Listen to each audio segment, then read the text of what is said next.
Paulo Caffarelli.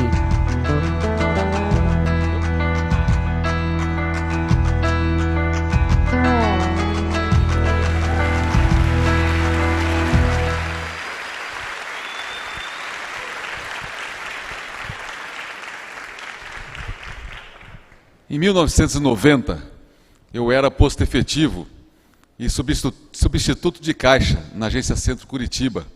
Uma agência, na época, grande, mais de 1.000 pessoas. E nós tínhamos, inclusive, o restaurante do banco, no 7º andar, a gente almoçava e não dava tempo de sair fora, a gente ficava ali sentado, tentava achar um lugar para descansar um pouco, eu, meus amigos. E aí um dia eu estava com um amigo meu, Luiz Henrique, e a gente viu a sala do gerente totalmente vazia, não tinha ninguém lá dentro, duas poltronas ali, e entramos lá na sala, né? Aí sentamos na sala do gerente, uma coisa assim que nunca tinha acontecido isso. Aí o Luiz virou para mim e falou o seguinte: Paulo, faz de conta que nós somos os gerentes hoje aqui da Agência Centro. Quem é que nós vamos ferrar? O ferrar eu estou adaptando aqui, porque não era bem ferrar, mas por conta do Inspira tem que adaptar aqui a fala. O que a gente viu aqui hoje, com todo esse movimento que aconteceu aqui, nessa discussão de você trocar de lugar, a gente ouviu muito uma palavra chamada empatia. E é um negócio interessante, porque a empatia, ela consegue... Você tem a apatia, você tem a antipatia, você tem a simpatia, tudo isso é fácil. Agora, para você ir buscar a empatia, sempre vai exigir um pouquinho mais da gente. Então, empatia, que vem de patos, do grego, né, patos, que significa sentimento, paixão. Tem outros significados, mas muito forte essa coisa do sentimento, da paixão. E a simpatia, a empatia, ela faz parte do nosso dia a dia. Hoje aqui no teatro, vocês tiveram que, na verdade, praticar a sua empatia. Em todos os momentos a gente pratica essa empatia. E muitas vezes parece o seguinte: a empatia, ela vem no nosso dom, a gente nasce com empatia? O que vocês acham? Alguns até nascem, mas muitos desenvolvem a empatia ao longo do tempo. E a empatia é uma coisa muito interessante, porque, na verdade, ela nos obriga a se colocar no lugar da outra pessoa. Agora, não é se colocar no lugar da outra pessoa com os nossos conceitos. Ela é se colocar no lugar da outra pessoa sob a ótica daquela pessoa. Olhar a outra pessoa com o olhar dela. E esse processo, ele exige o quê? Primeiro, que a empatia, a construção da base da empatia se faz na nossa preocupação com a outra pessoa. E, na verdade, essa empatia, ela vai existir se a gente realmente conseguir sair daquele conceito que nós temos, sair do nosso... Parece que o mundo, ele gira em torno de nós mesmos. Então, para a gente desenvolver uma empatia, a gente precisa sair dessa questão do egocentrismo, né, da gente pensar na gente como se a gente fosse o centro do mundo, e passar a ter um pouco mais de sensibilidade para entender a ótica daquela pessoa. Não é uma coisa fácil. A gente pode fazer isso de uma forma natural, em alguns casos, em outros casos vai exigir esse desprendimento que a gente possa ter. Então, empatia significa a gente ter um foco naquela pessoa, naquele momento.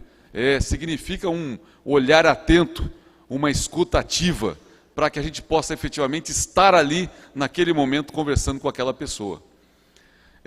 Eu tenho uma experiência muito interessante na minha vida, que foi o seguinte: quando eu tinha 4, 5, 6 anos, eu me lembro de eu estar conversando com meu pai, e eu contando para ele algumas coisas do dia, ele,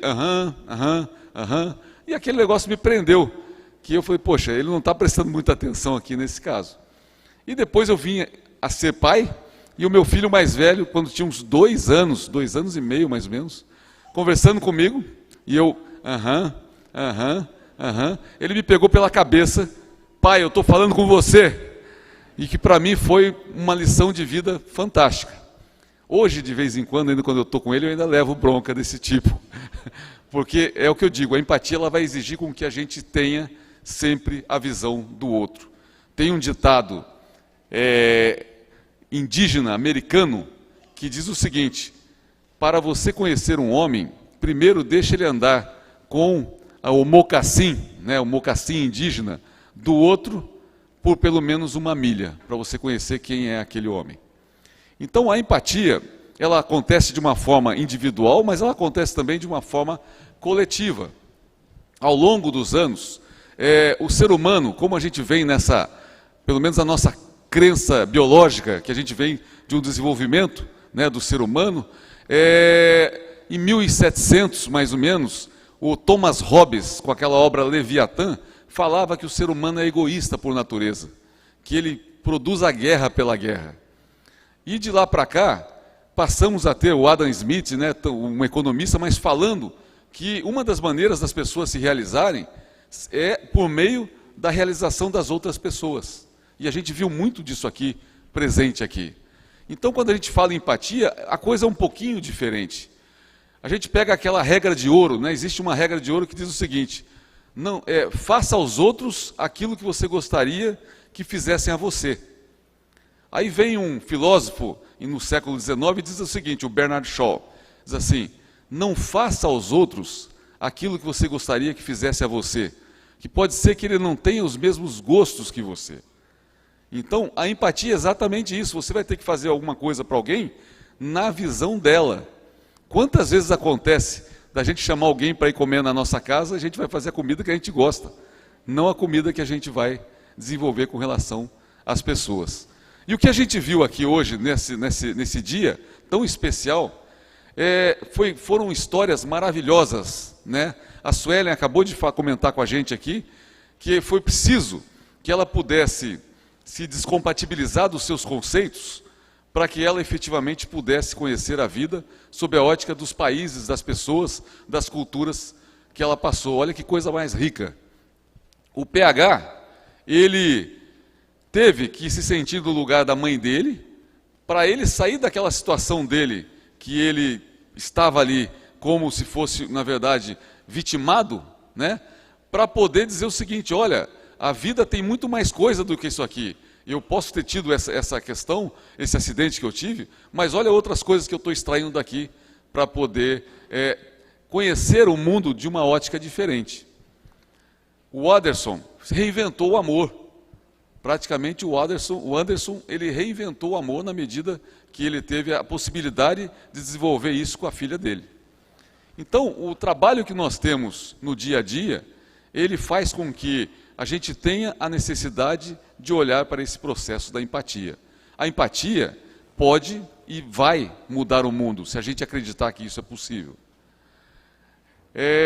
Nós tivemos aqui a fala do Abdel, quando ele diz o seguinte: olha o que o Philip fez com a vida dele. E olha o que ele fez com a vida do Philip, porque o Philip tinha uma vida encastelada, sem graça, proibido de fazer qualquer coisa. Ele simplesmente colocou o Philip no mundo e o Philip pôde saber e aproveitar a vida sobre um outro aspecto, sobre uma outra ótica. É interessante que esse relacionamento da empatia ele se dá na família, de pai para filho, de sogro para genro, de marido para mulher. É engraçado essa questão de pai para filho, porque muitos de vocês que têm filhos já sabem o que eu vou dizer aqui, que na verdade a gente vai compreender os nossos pais quando a gente se torna pai. É interessante essa questão, porque existe aquele conflito quando a gente é adolescente, que a gente acha que a gente conhece e tem autodomínio, é o dono da situação.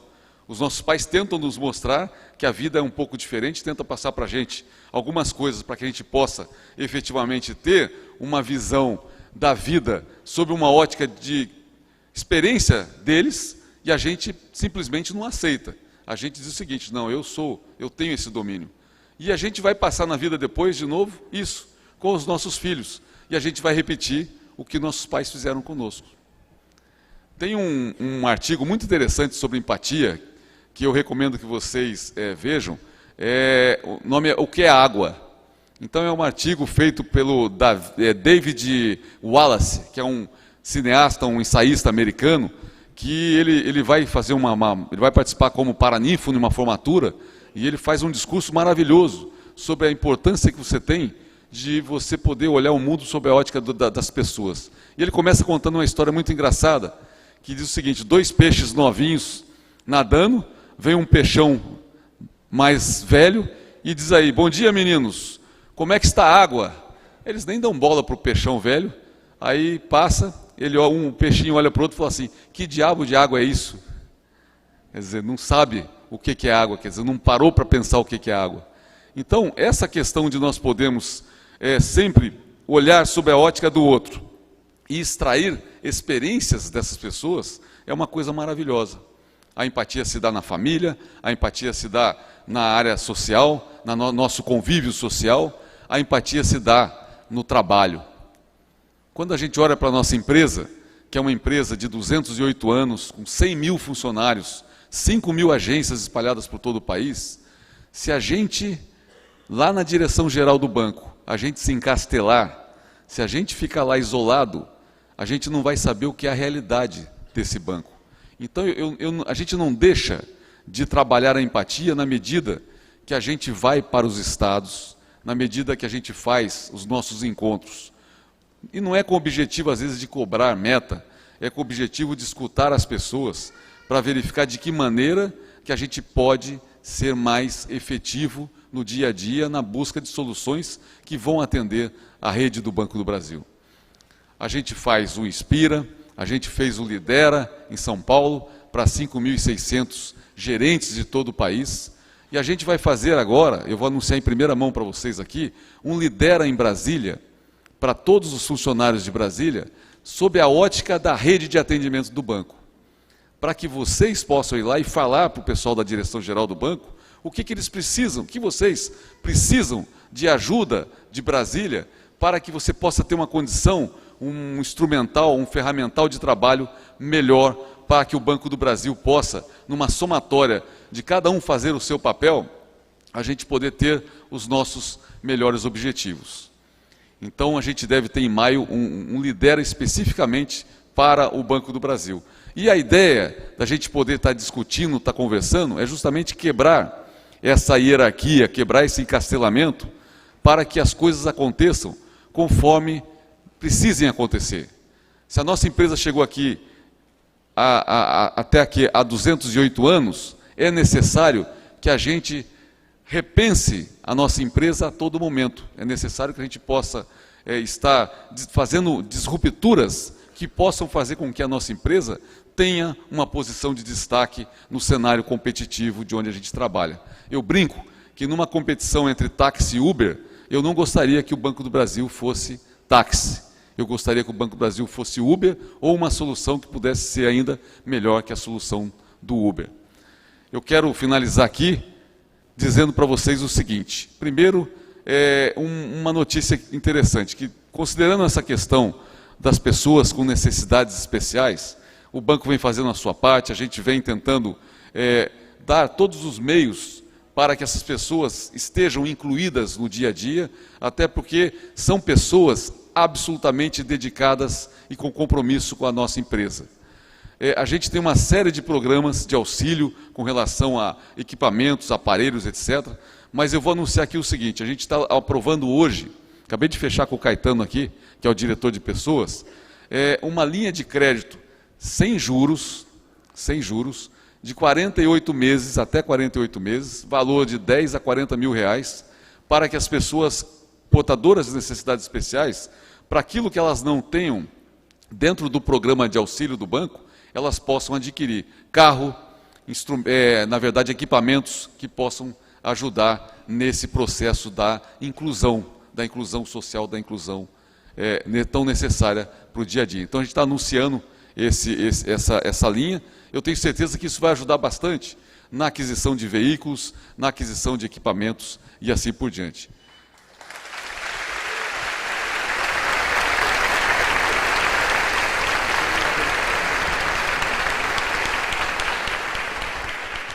Se o Banco do Brasil está envolvido com a causa dos portadores de necessidades especiais, se o Banco do Brasil está envolvido com a causa da equidade de gênero, com a causa da diversidade, a gente tem que fazer isso para valer.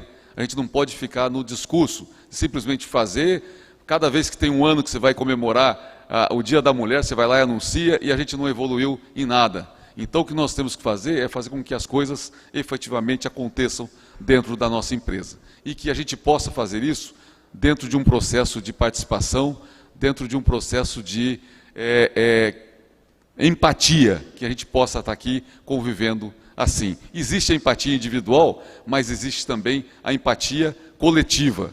O Barack Obama, um tempo atrás, falou que o mundo era carente de empatia coletiva, porque é por meio da empatia que a gente vai mudar o mundo, eu não tenho dúvida disso. E o segundo anúncio que eu queria fazer aqui, eu queria chamar, hoje nós tivemos aqui, durante toda a noite, uma homenagem a esse grande, maravilhoso compositor brasileiro, que é o Tom Jobim.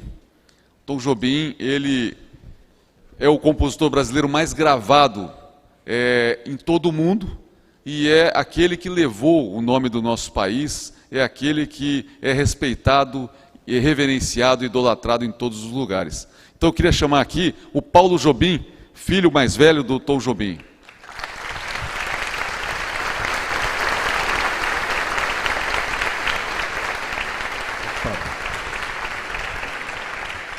E dizer, Paulo, e para todos, que a gente, dentro de uma parceria do Banco do Brasil com o Instituto Tom Jobim, que o Banco do Brasil vai participar da digitalização de todo o acervo do Tom Jobim, que hoje está num processo de seleção, de levantamento de tudo, e nós teremos uma participação ativa nessa digitalização de todo esse processo. Portanto, eu queria registrar aqui, Paulo, que é o compromisso nosso com a causa da música popular brasileira, com a causa da cultura que envolve a música popular brasileira e com essa pessoa especial que foi seu pai para o Brasil e para o mundo. Muito obrigado, eu estou muito honrado com a homenagem aqui, o teatro é lindo e essa digitalização ela vai justamente permitir que arranjos que nós temos lá de meu pai, de Klaus Ogerman, Elmir Deodato, vários arranjos do meu pai durante a carreira dele para os discos, vão ser digitalizados em computador, o que facilita ter cópia para os músicos. Aqui hoje a gente já teve 2 músicas que foram resultado disso, quando nós fizemos Jobim Sinfônico. Então, o Saudades do Brasil já está em computador desde aquela época, e o Banzalha é um arranjo que era um arranjo do Dori. Na verdade, o Mário Adnet refez o arranjo lá de ouvido, e é o que vocês ouviram hoje aqui. Enfim, com esse trabalho com o Banco do Brasil, a gente tem possibilidade de mostrar muito mais música dele, bem gravada e com orquestra, que a orquestra estava boa aqui. E eu gosto muito de orquestra, de escrever para orquestra, e eu acho que a gente tem que fazer coisas para que as orquestras continuem existindo. Quer dizer, é preciso incentivo para que uma orquestra toque, porque são muitos músicos, não é fácil. E essas iniciativas são boas. Obrigado. Muito obrigado. Muito obrigado. Muito obrigado. A gente está chegando aqui no final desse Inspira, é o 8º Inspira, nós deveremos ter mais 4 ainda esse ano, e certamente ele é uma maneira, embora muitas vezes simbólica, da gente poder estar conversando com algumas pessoas e tendo a participação de algumas pessoas presencialmente, outras nos acompanhando. Tem mais de 20 mil pessoas hoje acompanhando o Inspira Belém, mas é uma maneira da gente poder conversar com os funcionários do Banco do Brasil. Eu sei que cada um dos 100 mil funcionários tem histórias maravilhosas como as que foram contadas aqui. Portanto, a gente vai continuar nessa empreitada, porque a gente acredita que o Inspira, o Lidera, o Conselho de Clientes, os cafés da manhã que a gente faz para escutar os funcionários, as reuniões de administradores, são, para nós, são, na verdade, instrumental necessário para a gente poder mudar sempre para melhor esse Banco do Brasil. Muito obrigado.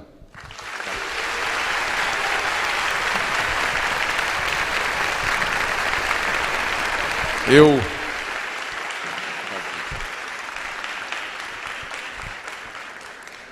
quero agradecer aqui a Leila Pinheiro, o Danilo Caymmi, que de forma tão bonita puderam aqui externalizar a música do Antônio Carlos Jobim. A Orquestra Sinfônica do Teatro da Paz, o maestro Miguel Campos Neto, o maestro Flávio Mendes, o pianista Robenari Marques e o contrabaixista Mário Jorge Alves. Um agradecimento também para o Paulo Jobim, mais uma vez, e para a Georgina Stanek. Nós teremos agora um filme curtinho aqui e depois volta a orquestra para a gente encerrar o Inspira Belém. Muito obrigado, pessoal. Obrigado mesmo. Obrigado.